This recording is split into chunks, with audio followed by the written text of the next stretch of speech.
Ha ha! What a great start. Coughing me guts up. Hello, everyone. Um, there is currently no one watching, as is always the case with live videos. You've got to kind of sit here and hope someone joins in. I don't have my chat up. Maybe I should. Um, I'm just going to check on my Facebook. Nope, nothing at all. Excuse me. So it's Bank Holiday Monday, and it's dead quiet, ghostly quiet around here. Almost no traffic. A little bit of rain, which is not ideal for a bank holiday. Although it's quite bright out there, although it is wet. So what are people doing? I'm going to see if I can open up chat in my streaming software. Here we are. Just in case anybody jumps online, it still says 0 viewers, but I could be mistaken. Why am I going live? While there's no one watching, let me talk about why I'm going live. I think since I came back from London, I've been feeling a bit about stuff, and I know why. I know why. It's because, as usual, I've got lots of projects I want to do, and I don't have enough assistance or money to do them. What is this? What are these discs? I just found a load of discs. Hang on. Sorry, see, distraction. Oh, blank DVDs. That's quite handy. Yeah, so I'm feeling a bit there because I can't dive onto eBay and Vinted and Marketplace and buy things for the short films. But Terry, I hear you ask, even though there's no one watching right now. But Terry, you're an artist. You can just pick up a pencil and draw stuff, which I have been doing. And I could be working on the 2 and a bit children's books that I've planned, on top of day job, which I should be doing today, which I will do. But also, I've got the dreaded box of receipts for the tax return to type into a spreadsheet. And so far I've done about a quarter of it. I always leave this bit till last. It's always the absolute pain. I'm just going to refresh chat and see if there's anyone potentially watching. Live, is it? I don't know. I don't know. The problem is I don't go live very often at all. And when I do, I can see here that there's no views. It's great. But I'll keep going because people may be watching this on the replay. When I do go live, I forget how my streaming software works on this monitor, which is a right pain. Because I'm thick and my brain is at the stage now where if I don't do something on a daily basis, I forget about it. Like Homer Simpson, every time I learn something new, it pushes something old out of my brain. As I am now on 445 viewers, subscribers, which is I'm amazed. I'm actually 447. Sorry, it's gone up a bit. That's amazing. So I'd like to say thank you. Since I did that video called "Why Am I Still Watching Doctor Who," which I've said before and I'll say it again, wasn't meant to be a clickbait title. It meant to be not like, why am I still watching Doctor Who because it's terrible. It was like, I wanted to say, why am I still watching Doctor Who? As a long-time fan, when a lot of people are saying it's, not worth watching and stuff like that, why am I still watching it?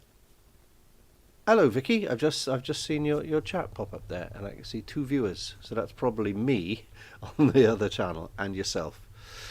So I will ask you while I'm talking, what's your plans for Bank Holiday Monday? I know it's only midday, but it's sunny out there, but also raining for me. Anyway, since I did that Doctor Who video, why am I still watching Doctor Who? I've had close to the region of 120 new subscribers.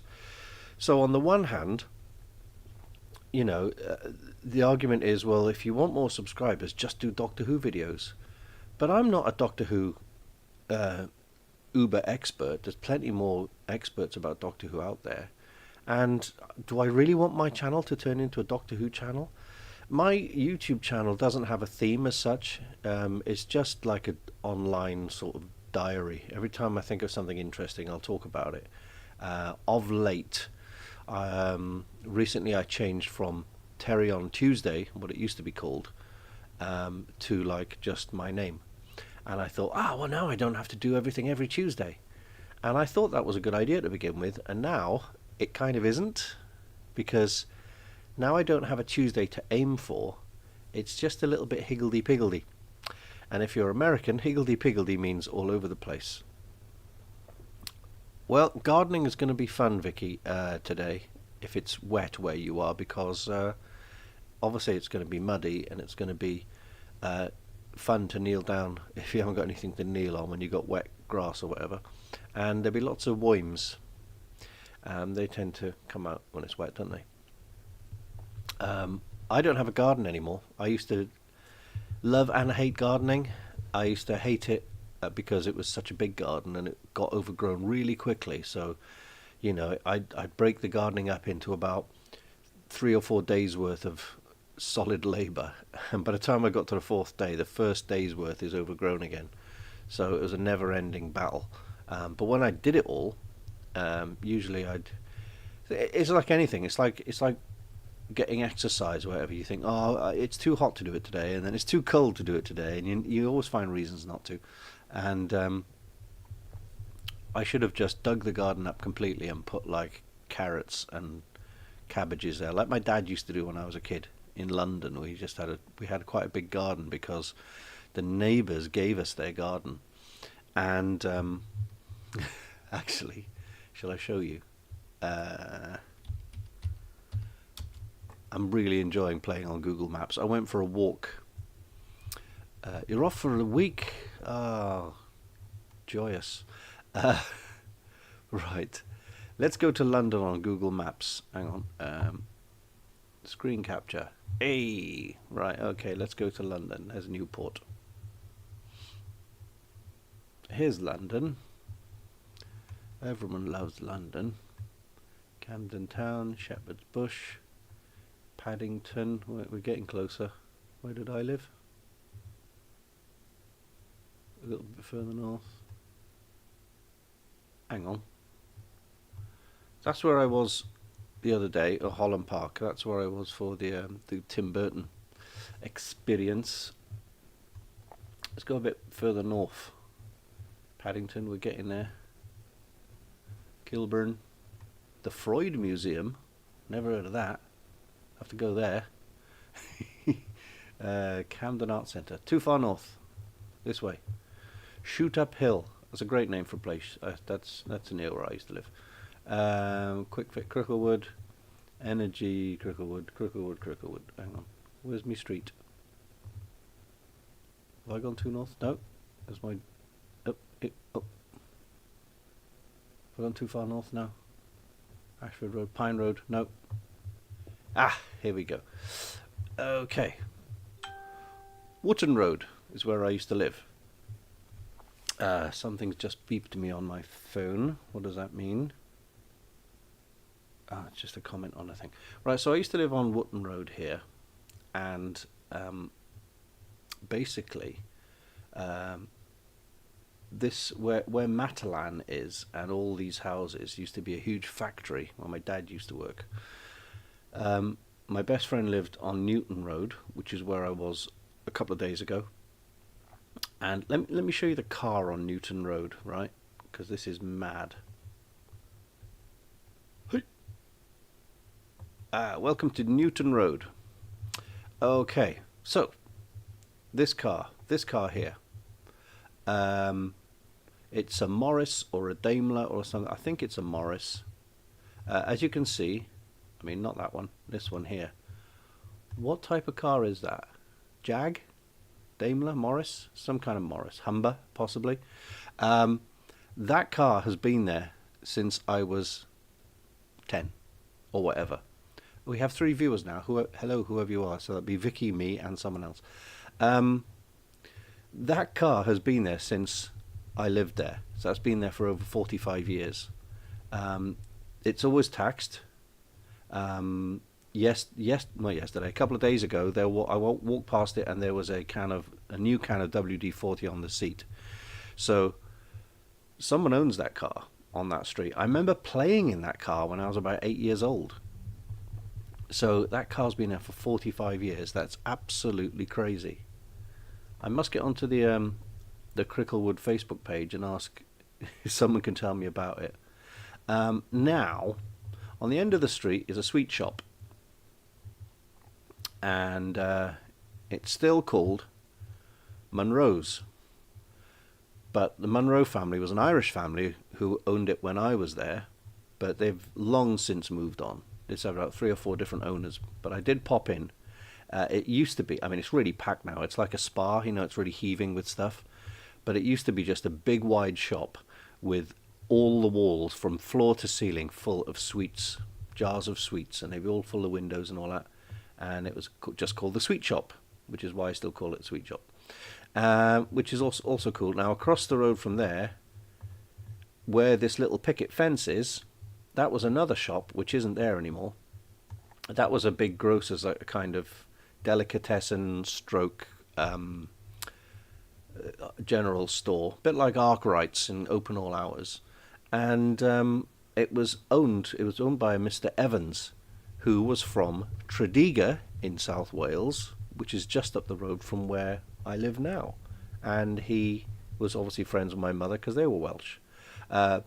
Cricklewood in North London was known as a very largely populated Irish settlement, lots of Irish people there.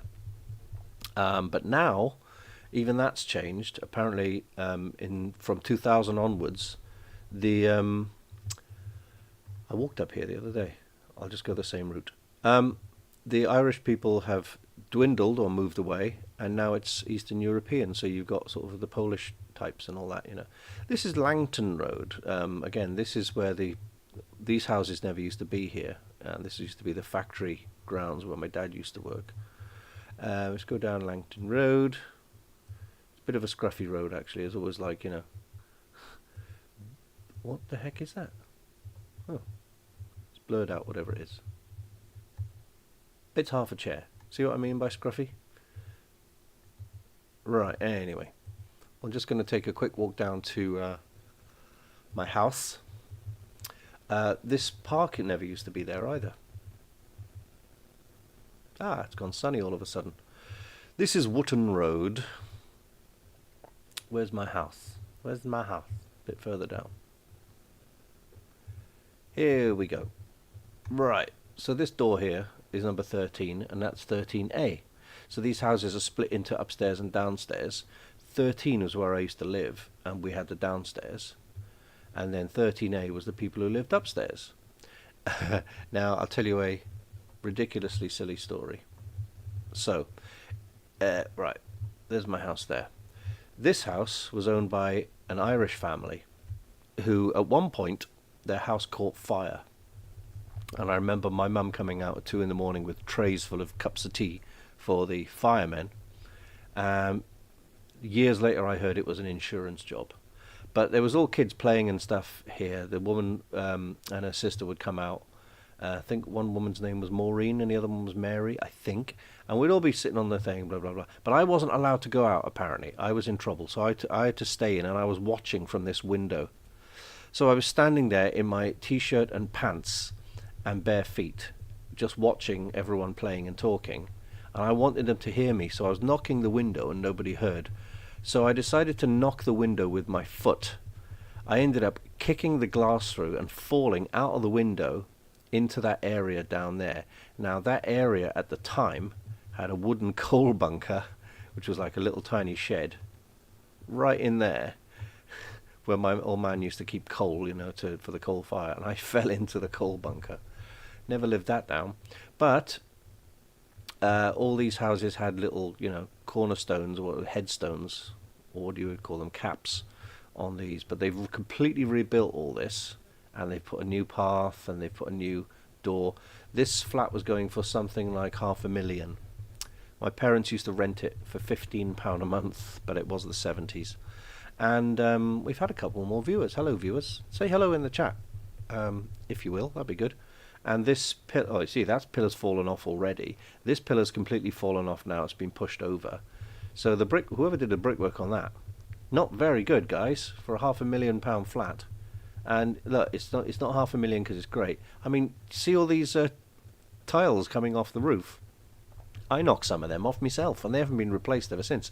I used to climb up here and hide in there. But yeah, we had the downstairs bit. Oh, I was going to show you the garden. Right, okay. Nice Dogs UK. Okay, fair enough. Rubbish experts. That's a great rubbish expert. Okay, so where's 13? 13 is here. Is it? Let's get that right. Let's look at the back. Isn't Google Maps great? Okay, so there's the garden for 13. So I'll put it in. I'll center it. There's the garden for 13 that used to be my garden, but this fence wasn't here. And basically, the people in the house next door, the Irish people, basically said we can have their garden. So we had all of that to play in. But did we play there? No, we played here, which behind everyone's houses were World War II air raid shelters, and then there was a bit of a banking, and then we're on the train tracks, and we used to play on the train tracks because we were crazy, and I was under 10 years old, if you remember. And I'll tell you the spot where I first nearly died. I was up here somewhere with a friend of mine. So this is the local bus depot for London buses, and we weren't as far as the depot. We were around here, playing that in the woods there, and my mate said go up onto the tracks and keep an eye out for trains and stuff. So I stood onto the tracks about here, and then I didn't realise that I was standing there, train was there, barreling towards me. I didn't even hear it. It was a coal train. Ooh, look, going all the way down to the park. I'll tell you another weirdly interesting thing about my area I used to live in.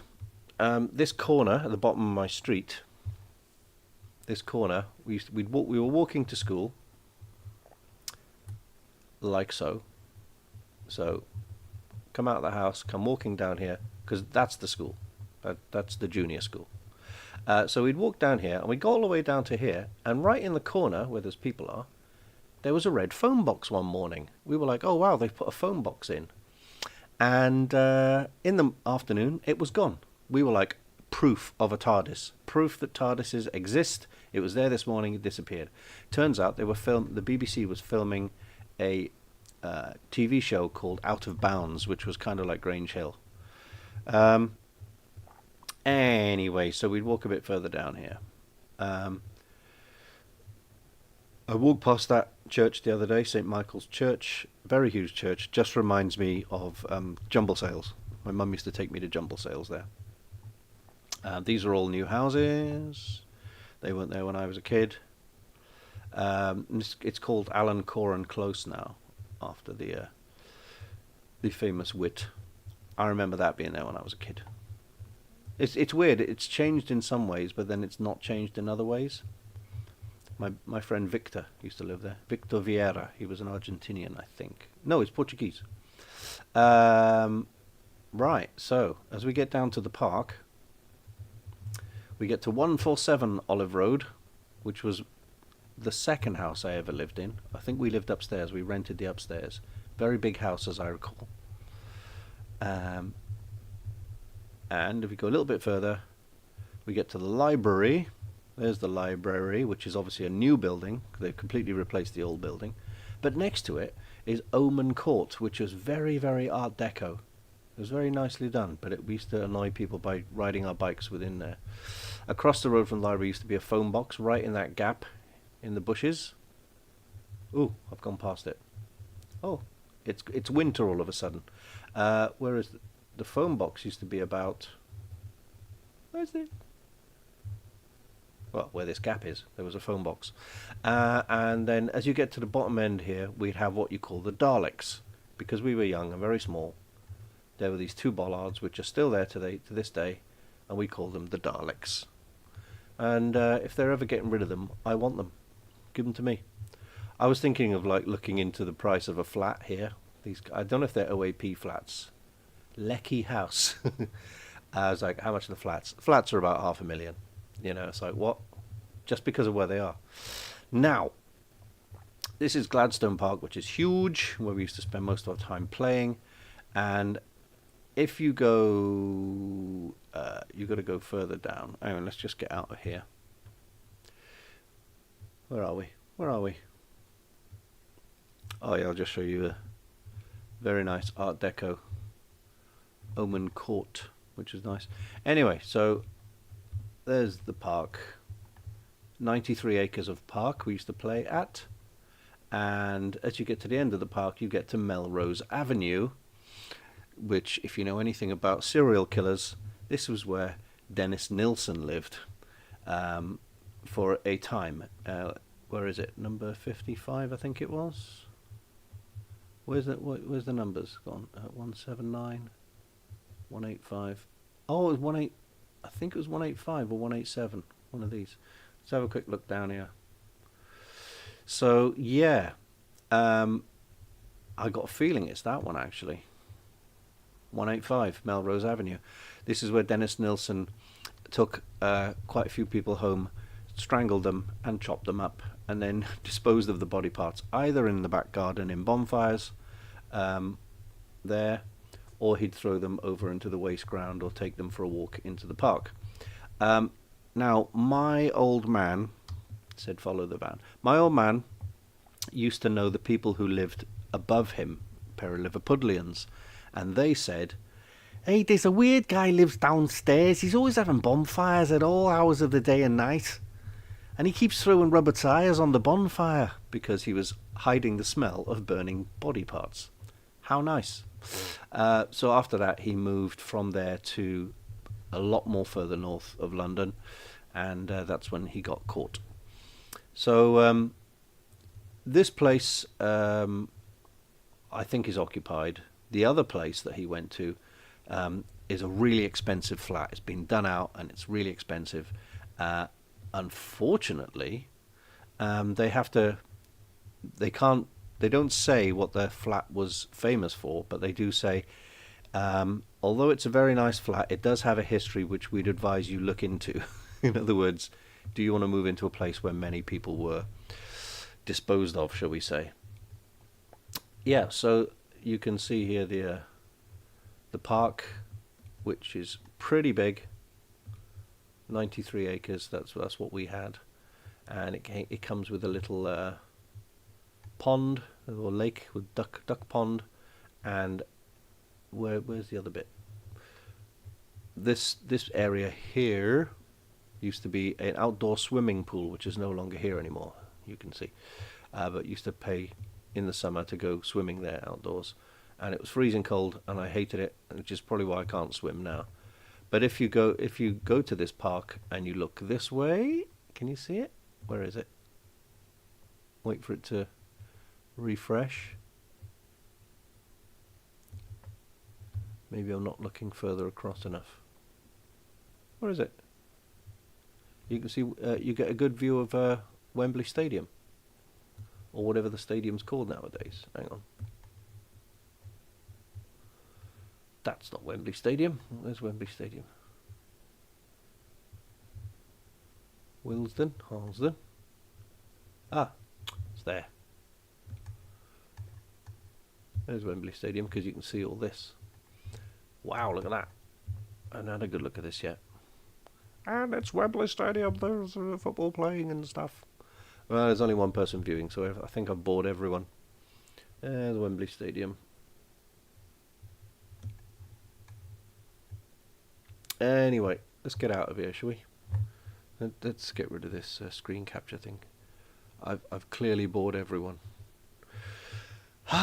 So we're back to one viewer, which is probably just me. If you've gone Vicky, fair enough. I don't blame you. All I was doing is talking about a very boring place. Still, still. It's the 26th of May, which is famous in a weird kind of way for being the date of the nuclear attack on the UK, fictitiously, of course, in the TV drama Threads, which is something I've come to love, even though it put the fear of everything into me as a kid, and I had many nightmares about the bomb dropping any second, which was nice. My entire late 80s were traumatized by the threat of nuclear war. Someone's just commented on my Facebook page and said, I've never forgotten it, and you don't. If you've seen Threads, you'll never forget it. It was quite, I would say it's quite low budget, but Threads was written by Barry Hines, who wrote Kes, the kid with the kestrel, hence the name Kes, and he wrote Threads for the BBC, which was crazy, and it made the American nuclear war drama The Day After look like a Disney movie. The Day After starred Jason Robards as the president and Steve Gutenberg as Joe Public. And although it was, reasonably serious, it wasn't a patch as far as horror goes on Threads. And both of them were quite scientifically researched. But Threads is a special place in my heart, a very cold, dark corner of my heart, but I do have about 4 different versions of it now on DVD and Blu-ray and stuff. And you've got to be in the mood to watch it, because it's not a happy watch. It's not a fun watch, put it that way. So, what's happening in YouTube land?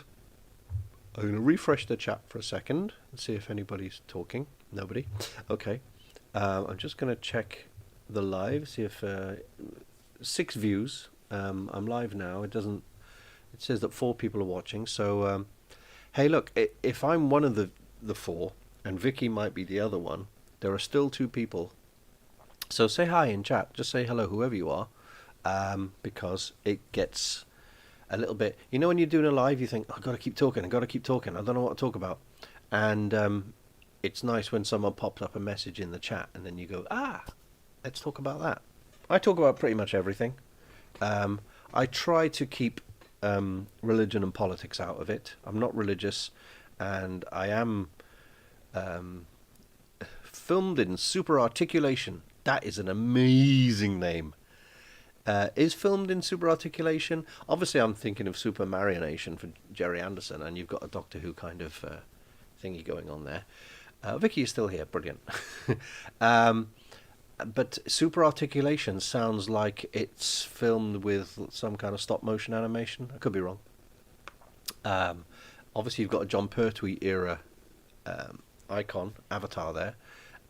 Did you know that I've played the Roger Delgado Master in quite a few audio dramas on YouTube? I've been told my rendition of the Master, the Roger Delgado Master, is really, really good. I can't hear it myself because I can just hear myself doing a posh voice. But everyone has said, that guy playing the Master is brilliant. So if you happen to be filmed in Super Articulation, if you happen to be working for Big Finish, or do you know anyone, or you've got any pull, they'll know me by now because I've nagged the heck out of them. I've emailed them, sent them show reels, tagged them in everything. I even won a Big Finish competition to do voices. Not that was the prize. The prize was a Bad Wolf TARDIS speaker, which I've still got, and a wireless phone charger, which broke. My phone wasn't very good at it. But I did win Big Finish's competition because I voiced a Blake 7 clip with Blake and Avon. So, I'm still keen to find out what you mean by super articulation. Maybe you're a CG animator. I have a degree in CG animation, but I haven't used it since I got my degree in 2006, so don't put a computer in front of me and ask me to animate with it, because I can't remember how to do any of it, I'm ashamed to say. Stop motion animation. Oh, using Doctor Who action figures. Yes, I see. For a minute I thought you were the chap who asked me to do some voices as the master for the ongoing Doctor Who Lego series. There's a guy doing a Doctor Who Lego. He's done about 7 series worth, but no, you're using the figures, which is fair enough. Fair enough. Good stuff. And I was going to do a video about this next week, actually, because, as you know, Doctor Who is coming to the end of its second season, and there's a lot of, let's just say, there's a lot of clues, a lot of hints saying that Doctor Who may be rested at the end of this season for an indefinite amount of time, a year, 2 years, whatever. Some people are saying it'll be back in 2027. But the interesting thing is, when Doctor Who was rested in 1989, or put on hiatus, or whatever you want to call it, we had what we call the wilderness years, you know? Thoughts on the Blake 7 Blu-ray? Well, I'll tell you about that in a sec. But the wilderness years this time, even if it's only for a year, now we've got internet, iPhones, online AI, CGI, all sorts of stuff. There'll be a lot more creativity going on in the wilderness years this time around. You had to have a camcorder last time to do anything creative. The Blake 7 Blu-ray. Well, I bought the season A, the first one, and the second one's on the way, isn't it? I thought it was pretty good. I do like the new model shots and stuff. Some of them are actually too good. You know, obviously I don't want Mike Tucker and Matt Irvin's work to update all the spaceship and planet shots and stuff like that to be rubbish. But going to rain. It stopped raining, Vicky. It's bright, but it stopped raining. It's just wet out there. But obviously you don't want them to redo the effects and still having them look terrible. They look really nice, but sometimes they look almost too nice. And obviously they're going to do more on the second season as well. I've actually got a ticket to the Northern Horizon Blake 7 event in Newcastle in August, and I think I'm going to have to sell it. It's a VIP ticket, which means you get to spend time with Sally Nivette and Jan Chappell and Brian Croucher, who are going to be the guests. And I can't find a way up there because no one from my area is going. Trains are in the sort of £200 bracket. The cheapest way for me to literally go to Newcastle is to fly, because you can get a flight for about 25 quid. But I would still have to get from here to Cardiff, to Bristol, to stay over, to get taxis and lifts to Bristol Airport very early in the morning to get a flight to Newcastle, then a taxi from Newcastle Airport to the venue, and do all that on the way back. So that will still work out at about 150 quid. So much as I'd like to go to Newcastle, I don't even know anybody up there who can put me up overnight kind of thing. So I got all excited, bought myself a ticket, thinking, I'll work it out, and it's going to be too expensive, I think. I think that's going to be hopefully in time for the second season to come out on Blu-ray. So I will definitely get it. Obviously, we all hope that it'll just carry on and all 4 seasons will come out. I know people who were given work to redesign Blake 7 for a new reboot, but this was years ago and it's never happened. And I'm talking serious film and TV designers here, and I've seen some of the designs. They're all right, you know. A lot of people are like, "Oh, no, don't remake Blake 7; it's sacrilege." I'm like, I'm all for remakes. If they're rubbish, they won't spoil the original, you know. And if nothing was made after 1966 Star Trek, we wouldn't have got The Next Generation, which most people say is the best Star Trek.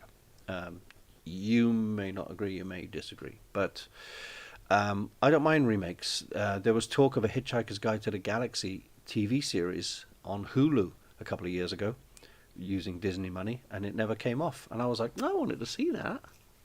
I was really hoping they'd use the original Marvin from the BBC, because he's still in existence. And whether you know or not, I did make a replica Marvin for myself to wear.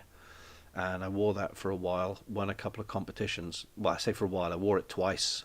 I wore it once to test, once at a convention in Newport, won the cosplay competition. Then I went up to Liverpool with it, wore it for a couple of hours.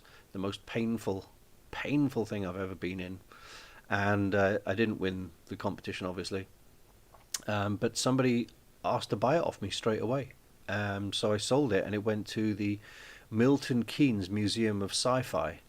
Um, they're not saying it's the original. There's a thing on there saying, this is a replica.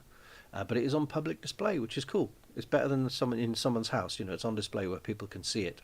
He's standing next to Ludo from the not Willow, the other one, not Legend, the other one, Labyrinth.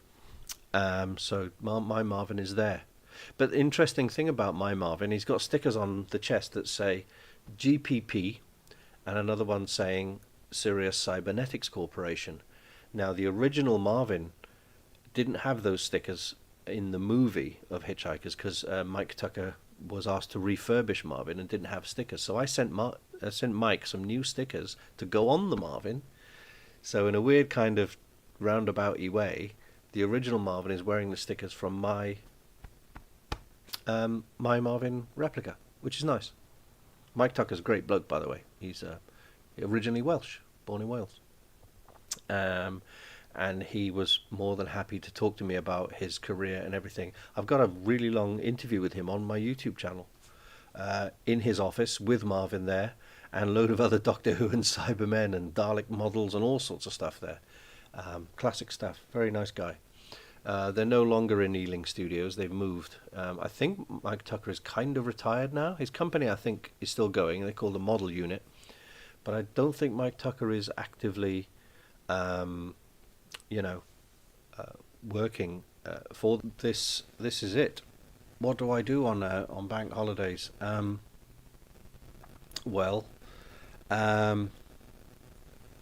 Bank holidays for me, when I was a teenager, let's say, and in my 20s, it was just everyone jump on a train, go down to Barry Island, which, if you know anything about Wales, Barry Island is where Gavin and Stacey is set, but it's a seaside town, obviously, and we'd go nightclubbing in the middle of the day.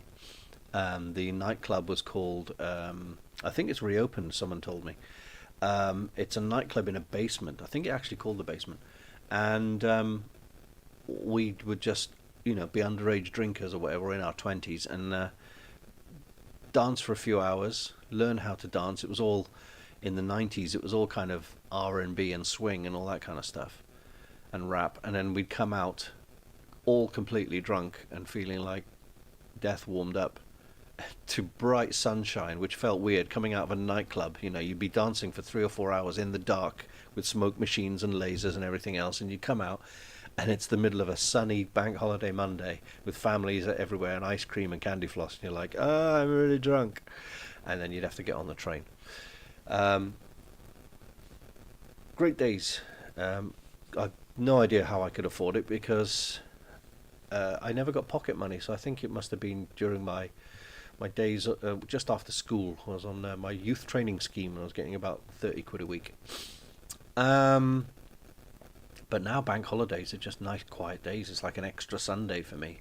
I've got tons of work that I should be doing, but occasionally I like to come on to YouTube, especially when I get a chance to do a live. I haven't done a live video for ages, and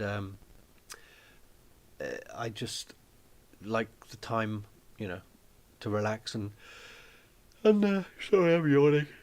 I had a late one last night. I'm still doing my tax return. As I said at the start of the video, I've got through my box of receipts. I've got those left to do. So I've done about a quarter of them, which means getting one at a time and typing them into a spreadsheet, which I've got to send off to an accountant. I wish I didn't have to do tax returns, to be honest, but I'm self-employed. And I don't do tax returns because I'm no good at numbers. I can do writing, I can do drawing, I can talk publicly, I can perform, as a I used to be a not a pop star, but I was in a boy band, and I can do lots of things, but I can't do numbers. I'm terrible at maths. Last time I tried to do my own tax return, I messed up greatly, and it cost me the best part of 3 grand because I made a mistake, and they wouldn't accept that I made a mistake, so they're punishing me for it. So let that be a lesson to you, kids. Get your tax returns right, or get someone else to do them for you. I was complaining like, oh, I don't have to pay an accountant. I'll do it myself because I've seen, I've got lots of friends who do their own tax returns, but they manage to do it a lot better than me. So I've learned from my mistake, and all I do is I type in all the receipts, and I get all my bank statements, and I get all my invoices, and I send them to my accountant, and he does the rest because that's what they're best at. That's what they're good for. We have 5 viewers now, so I'm going to guess the 5 viewers are filmed in super articulation: Vicky, myself, and 2 more anonymous people. Say hi, anonymous people. Give me something to talk about because I'm floundering here. We've had a nice chat about Blake Seven and Doctor Who and Bank Holiday Mondays and my childhood growing up in London and tax returns. Wow, good telly, right? So what do I think is going to happen with Doctor Who? Well, I think we are going to get at least a year's rest. I think the Disney deal, regardless of what the BBC are saying at the moment, I think the Disney deal is over and done with. I do believe that Ncuti is out. I think he's going to move on. I reckon he's had a lot of, around the time of his small part in Barbie, I reckon his agents have jumped onto that, and he's got a lot of work lined up in other stuff because he's a talented guy, regardless of what you think of him as a Doctor. I know a lot of people can't stand him. He's not my favourite Doctor by a long shot, I'll tell you that much. But he's a singer and dancer, and he's a charming lad. And I think he's got a big career ahead of him. So I think he's getting out while he can. Obviously, the ratings haven't been going great. So he's sensibly saying, well, it's a good time to get out and not typecast myself as the Doctor or something. So here we go. Isn't there that Sea Devil spin-off? Yes, The War Between the Land and the Sea is filmed and it's ready to go. The rumours are, this is not spoilers, but the rumours are that Russell Tovey, he's the guy with the ears, he's in it. The rumours are that he's the bad guy. The only thing that makes me worried about that one is that they've picked the worst possible creature to be in there, the sea devils, because they're big rubber masks that are sat upon the head. Because the person wearing the costume looks out of the neck through a bunch of holes, and the head of the sea devil is up here. But they've got no articulation, If it was Daleks, at least they've got lights to see when they're talking. If there's Cybermen, they kind of move around a bit. But these sea devils are giant rubber masks, and they can't, unless they're doing a lot of CGI to have them talking like Muppets. I mean, they could have picked something better. I was going to say Sontarans, but the problem with the Sontarans is in recent years, the Sontarans have been made into comedy characters, especially with Strax, who is a funny character, but he shouldn't be. Sontarans should be quite scary. I remember as a kid growing up with the Time Warrior and the Sontaran Experiment, and they were terrifying. So I think yes, the War Between the Land and the Sea will be out. What are we now? May, end of May. Isn't it next year? So that will help fill the gap. But I got a feeling it's going to be. Well, put it this way: I haven't got that much interest in it because it's not Doctor Who. It's Doctor Who adjacent, but it doesn't have the TARDIS, it doesn't have the Doctor, and it doesn't have Daleks and Cybermen. I know that sounds a bit weak, but let me just quickly refresh the chat in case I missed any messages. No, so it was like that series Class. I watched the first episode because it had a cameo from Peter Capaldi and the TARDIS, but it soon did nothing for me. I thought it was a bit rubbish. Torchwood was kind of getting better, but it's still not Doctor Who enough for me. I like my sci-fi, and it's I don't know. Doctor Who spin-offs without Doctor Who are just strange. I mean, Sarah Jane Adventures was okay. Obviously, it was designed for a much younger audience, but at least you had a couple of Doctor spin-offs. You had a David Tennant in there, you had a Matt Smith in there. That was quite cool. You had K9 in there occasionally. Um, so yeah, it'd be interesting to see what happens with the war between the land and the sea. But it's going to be basically Class meets Torchwood, isn't it? I think. So, I mean, if they'd have said, "Oh, we're going to do Dalek Empire," that would probably cost more because it'd have to be set in space, wouldn't it? But a Dalek series or a Cybermen series would probably make a lot more money than this random thing with Sea Devils. Like I say, probably the worst.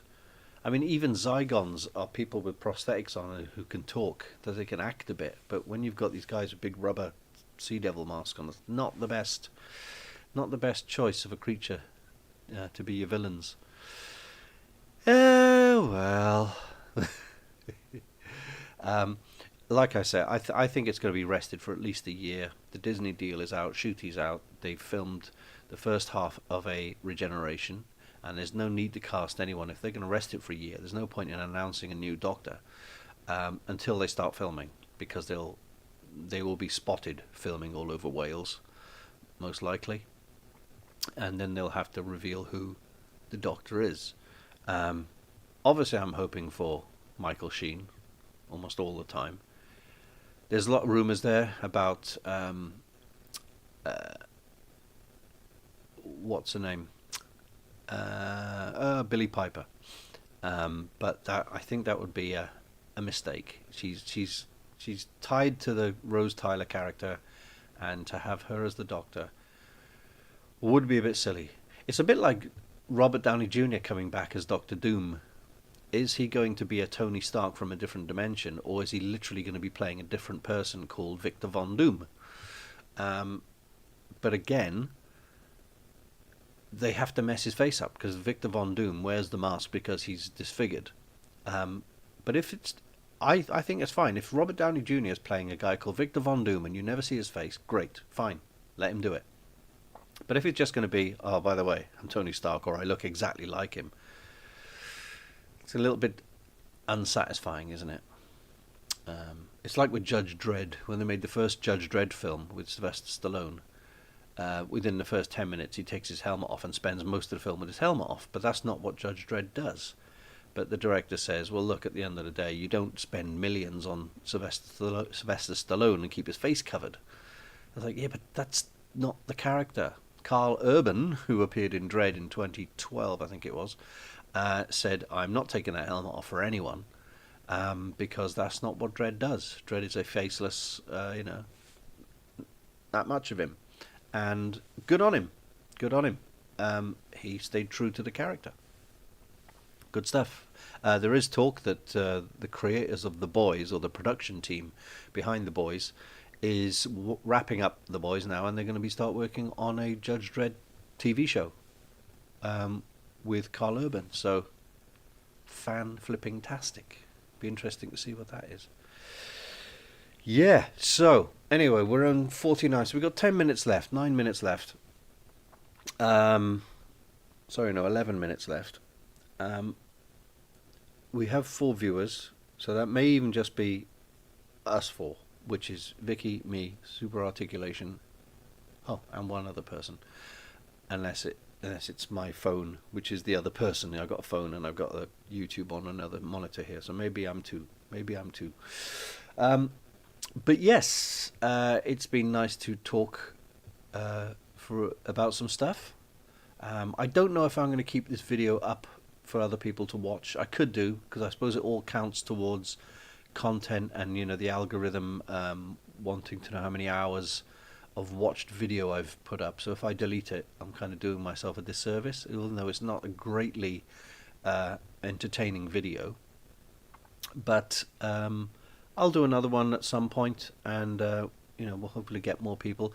I was hoping to get quite a few viewers because of the I've had like 100 20 viewers in the last couple of weeks, subscribers, which is great because most of them have been very complimentary, very nice, and they have been nice to me about the fact that I'm not a hate channel, or, well, let's not say hate, it's too strong a word. Let's just say let's just say a reactionary channel. I'm not going to turn my channel into one where I just scream and yell about stuff I don't like. I will talk about things I don't like, but I'm not going to, do that kind of over the top, I hate everything type channel. But at the same time, I don't love everything. I am sitting on the fence, as someone kindly pointed out. Oh, you're sitting on the fence, mate. I was like, well, yeah, because I can see both sides of it. I've written books, I've made movies, I've been an actor, I've been a director. I know how the sausage is made, as they say. So I know how hard it is, and if something turns out rubbish, it's not always because it's your fault. It's because there are so many moving parts that it's hard to make something excellent. There's lots of people, there's lots of different techniques and angles and things to think about, and things that can go wrong and often do go wrong. And obviously there's monetary concerns, that you never have enough money to make what you like. And I'm not going to bash anyone too much for something being not very good, because I know how something that can be completely out of your control can go wrong and make your end product, look bad. But people see it for the wrong reasons. It's very, very, very hard to make a film or write a book or whatever that's any good. There's that old saying that everyone has a book inside them. And the extra bit to that saying is, for everyone with a book inside them, for most of you, that's where it should stay. Which is quite a nasty way of saying that a lot of people think they've got a good idea for a book, but probably couldn't write it themselves, which is fine. By the way, if any of you out there have thought of writing a book, whether it's a children's book or a biography or a non-fiction or whatever, and you've always wanted to get it published, you could do a lot worse than go to my friends at Candy Jar Books in Cardiff, candyjar.co.uk, I think it is, and they read everything. They're willing to consider everything. It doesn't mean they're going to publish everything, although if you want to pay for the printing, they'll put it together for you. Yeah, they're one of the few publishers nowadays that will take work from people who don't have agents, give it a read and tell you what they think, and if it's good enough, they'll publish it for you. So there is that. Anyway, we're coming up to 54 minutes now, so that's a good time to start winding it all up. In short, this has been me, Terry Cooper, in my little flat in South Wales. What's it like outside? Bright. Very quiet, which is good. Very quiet. I've got to get back to my tax return. I need to get a pint of coffee. Almost a pint of coffee down my neck. We have a message. The issue with Shooty's era seems to be that Russell T Davies keeps on bringing back characters that the general public have no clue about. I mean, it doesn't matter because nobody's watching. You got a point. He's over-egged the pudding this time around, I think, with the Rani and Omega, and there's so much to tie up in this last episode. You've got the two Ranis, you've got Omega, you've got the Ruby Sunday issue, you've got the whole reality thing going on, because it's called the Reality War. You've got Susan, and you've got the mystery of the baby Poppy, and you've got, I said Ruby Sunday, and Rogue. So it's like there's a lot to do in one episode. I think it's a long episode. It's a longish episode, and they're going to be playing both of them in the cinemas, which is probably going to take away from the TV viewing, isn't it? Figures, if everyone's going to be in the cinema watching it, or a lot of people are going to be in the cinema watching it. I went to the cinema to watch The Day of the Doctor with my kid, and that was good fun. But I'm not going to the cinema to watch this one. I'm not that invested. But yeah, Russell T Davies may as well invent new characters and new things, but he seems to be revisiting stuff, like bringing David Tennant back to boost the ratings. Like, oh, people remember David Tennant and Catherine Tate, let's bring them back, which was a bit of a stunt casting, but that didn't quite work as well as he thought. It got a few bums on seats, admittedly. But to bring back Billie Piper as anything more than Rose Tyler, which I think would be a bit silly. Silly Piper. But I like Billie Piper, but she shouldn't be the Doctor. Shouldn't be the next Doctor. I still want Michael Sheen. I know it's unlikely, but we've had 5 Scottish Doctors, if you count David Tennant twice. We had 5 Scottish Doctors. 5! And Doctor Who's been made for the last 20 years in Wales, and we haven't had a Welsh Doctor. Come on. Where's the diversity, guy? Give us Michael Sheen. That would be cool. It'd be nice to have the Doctor Who. Oh yeah, I'm Doctor Who, like, how's it going? Tidy. I don't think he'll have a proper Welsh accent. Michael Sheen doesn't sound very Welsh anyway. Not overly Welsh, put it that way. And he could do a David Tennant and play it very English, couldn't he? Yeah. Everyone knows he was playing David Bowie in Tron Legacy, basically. So, that kind of thing. Can we get Kate Beckinsale as the Doctor? I'd definitely tune in for her. She's great. Do you know what they should have had? They should have had someone like Simon Pegg. He can do funny and he can do drama. And when he played the editor in the first season of Doctor Who, I thought, this guy's the master. And he might have worked. Anyway, thanks, Vicky. Thanks for tuning in, for giving me an hour of your time, and filmed in super articulation. And the other lurkers, whether they be me or completely anonymous people, thanks for watching. We'll do another live at some point.